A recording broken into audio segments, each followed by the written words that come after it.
There's stuff in coffee that I stopped tracking, not because I'm lazy, it's because it stopped mattering. It didn't do much to me anymore. And I think a lot of times, especially when we're deep into the rabbit hole of specialty coffee, we don't realize that when we take things away, when we subtract them, things could more so get better. If you understand what I'm saying. We go through that a lot of times when we're just living and doing our things in life. And at least for me, especially when we're talking about coffee, it has kind of happened naturally. It's something that I didn't really realize that I was doing until I really just sat down a couple days ago and realized is that, oh, I don't do that.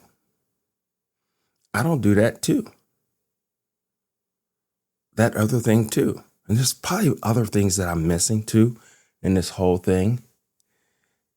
And then I started asking myself why I stopped doing them. Were they as critical as they may seem? Like, let's start pretty easy right now. Let's talk about elevation and varietals. I care about it. I think it's critical in you actually getting a decent cup of coffee, right? A lot of times we tend to fall away from the coffees that are low grown. Most of those are like Brazilian coffees, naturals and stuff like that. I get them mostly for my bigger clients and all that stuff. But for the most part, most of my coffees are highly grown and they're washed. Don't get me wrong. There's times to where I go with a natural or a white honey or whatever it may be for the occasions, for the situations that they are in. But for the most part, I don't think about that. Probably I should think about it a little bit more, especially when it comes to varietals, seeing if that matters, see if I have a preference of what I actually need to drink and all that stuff. But it's not a buying determining factor for me. It doesn't move me in one way versus the other. It's just something that is a part of the dance. I remember a long time ago when I was first really starting out selling coffee and stuff, and somebody asked me a question. It's like, oh yeah, we looked at your website. You don't have, all the stuff about the bag, And I was like, what are you talking about? So I looked at it again, went back and forth, and I'm like, oh, okay. So now I have the elevation.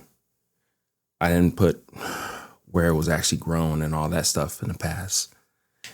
And I treated it like my own way of looking at coffee. It's important, but it's something that isn't even a thought, really. I'm sure for you, it's probably not even a thought that your coffee has a varietal. It was grown at a certain elevation, and it was processed and picked a certain way. Don't get me wrong, again, we tend to gravitate to things that we like, I think naturally, no pun intended. But once I stopped worrying about that, it wasn't a determining factor on the way that I looked at, source, enjoyed coffee. I don't know about you, but do you care about varietals? Do you care about elevation? That's just me personally. If you do, that's great. And then another one that I subtracted naturally from my whole ritual to an extent. The Melodrip and the drip assist of the world. Usually when I make a cup of coffee, you have a filter, you have the brewer, You have your water chemistry.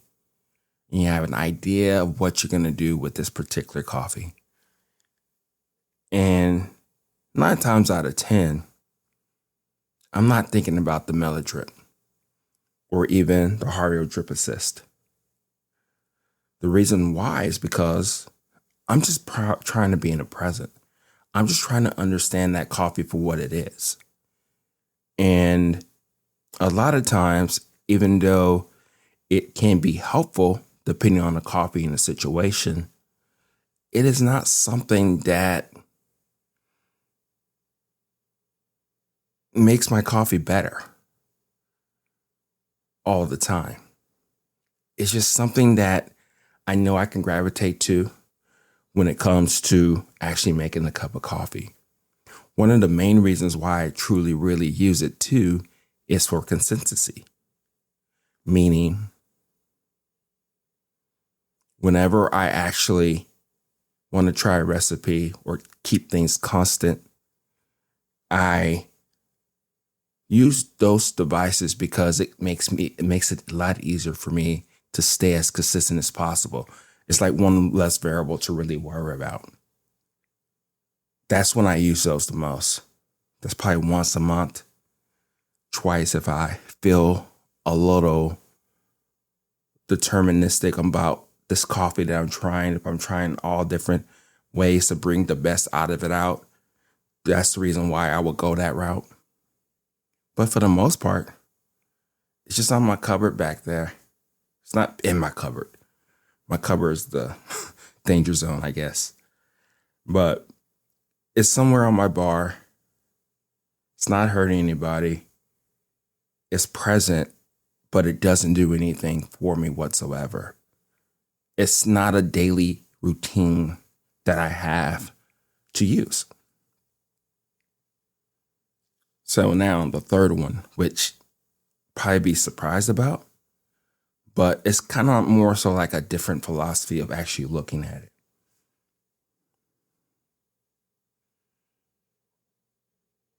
Filters. Yeah, I'm talking about paper filters.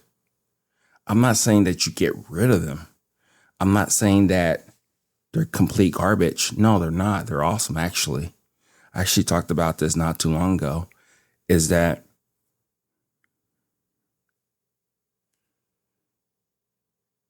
after a while, when you have so many choices like I do currently right now, with all the filters that I am trying, you start to realize that you automatically start to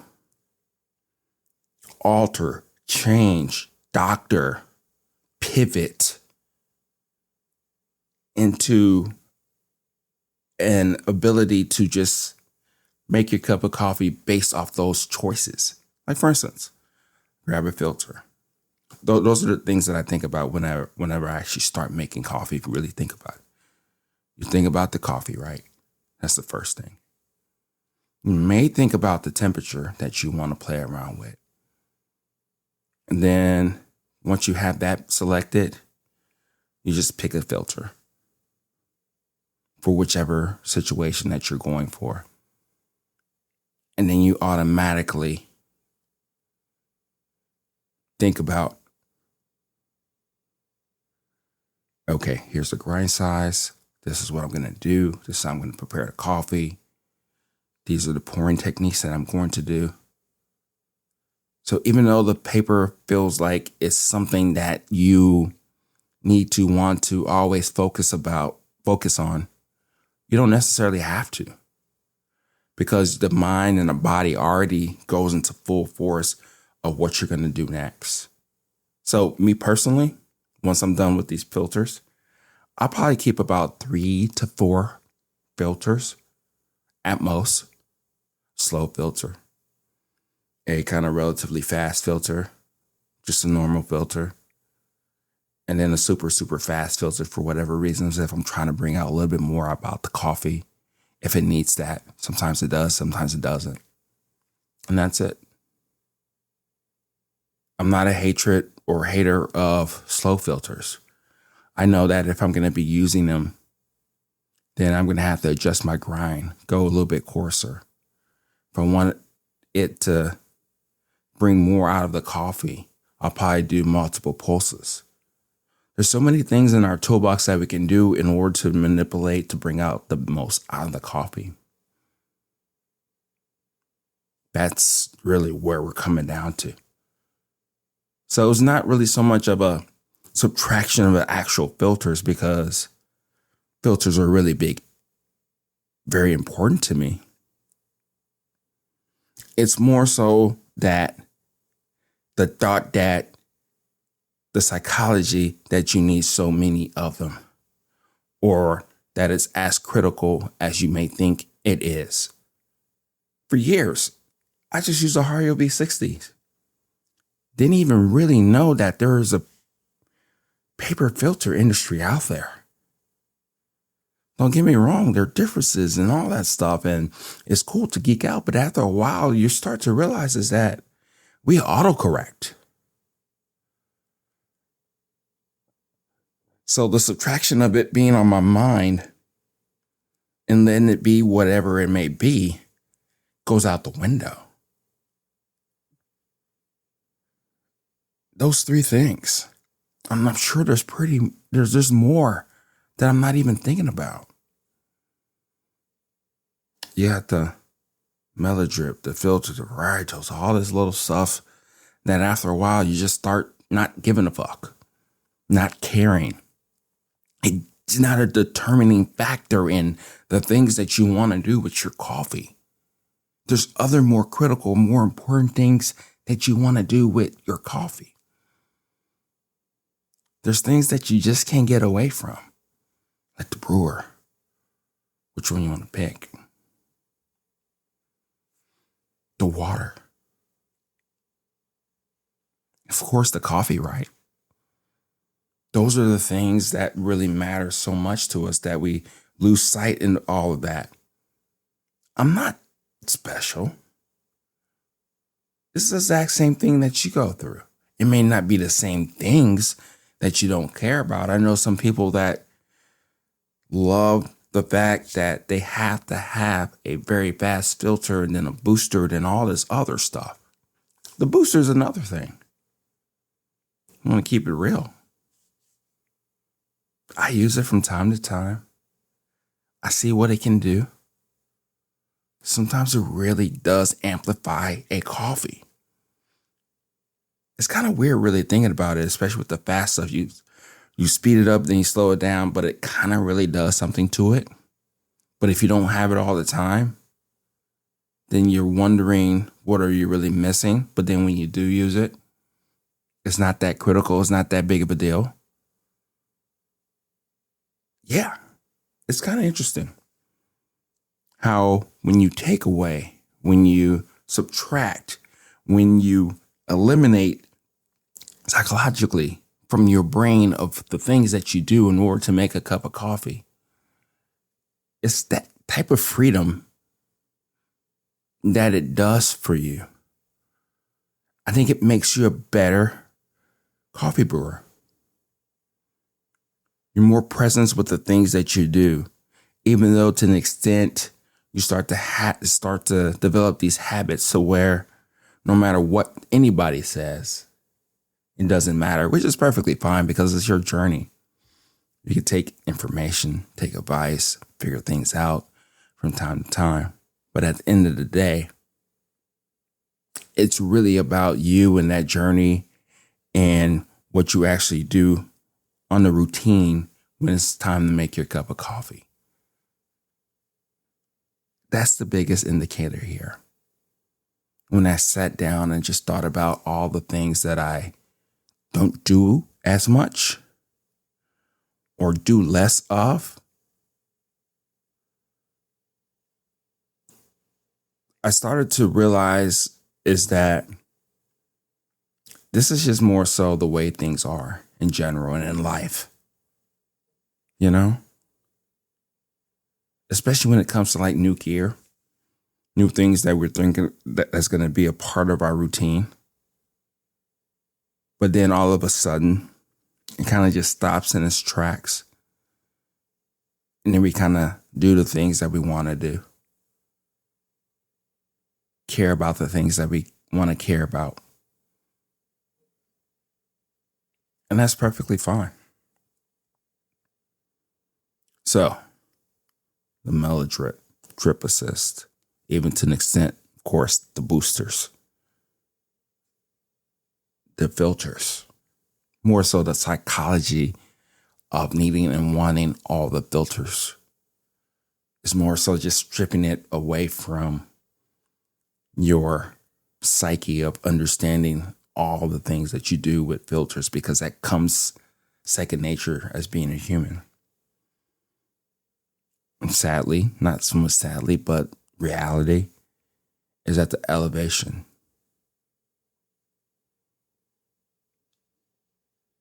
The varietal, the processing to an extent, they matter, but it's not something that keeps me up at night.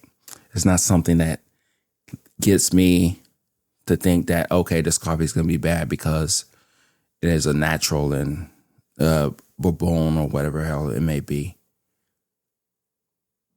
It matters, but it doesn't. And that's how things are. I know what is really critical for me when I make my cup of coffee each and every day. I'm sure you have them too. What are they? Are the ones that are on my list right now the ones that are on your list too? Or am I crazy? Do you think filters are the most missing piece of this whole coffee thing, especially if you do pour over? What is it for you? What kind of keeps you going? Or things that you just realize that you really don't care about? Is the coffee the thing that you really don't care about? Do you get the exact same coffee? What is it?